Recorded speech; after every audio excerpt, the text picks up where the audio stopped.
सदी के सुपरस्टार और ट्रेजेडी किंग के नाम से मशहूर दिलीप कुमार का बंगला रीडेवलपमेंट के लिए बिक गया है। दरअसल इस खूबसूरत बिल्डिंग में रीडेवलपमेंट का काम शुरू हो गया है। इस दौरान यहां 11 मंजिला इमारत तामीर की जाएगी। वाजे कर दें कि 2021 में दिलीप कुमार का इंतकाल हुआ था, इसीलिए दिलीप कुमार की यादों को संवारने के लिए एक म्यूजियम की तामीर की जाएगी, जिसको लेकर इस बंगले में काम भी शुरू हो गया है।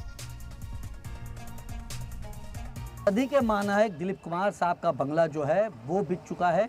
मेरे पीछे देख सकते हैं दिलीप कुमार साहब का ये बंगला था। तकरीबन ये बंगले की कीमत 170 करोड़ रुपया लगाई गई है और ये बंगला जो है बिक चुका है और यहाँ पर कंस्ट्रक्शन का काम जो है वो शुरू हो चुका है।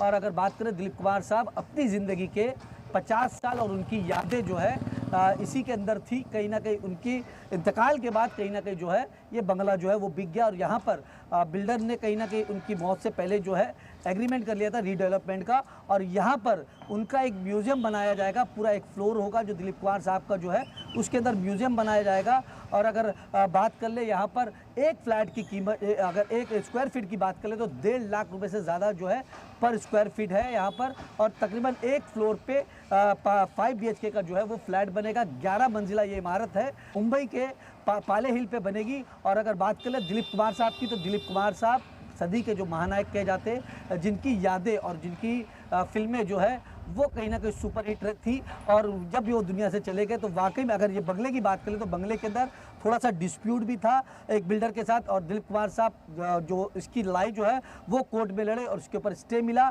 उसके बाद कहीं ना कहीं जो दूसरा जो बिल्डर है उसके साथ उन्होंने एग्रीमेंट किया और ये काम जो है मेरे पीछे देख सकते हैं वो लगातार जो है वो जारी है। और यहाँ पर काम का सिलसिला जो है वो काफ़ी दिनों से चल रहा है। कितने टाइम से ये काम चल रहा है भाई? कितने टाइम से काम चल रहा है ये करीब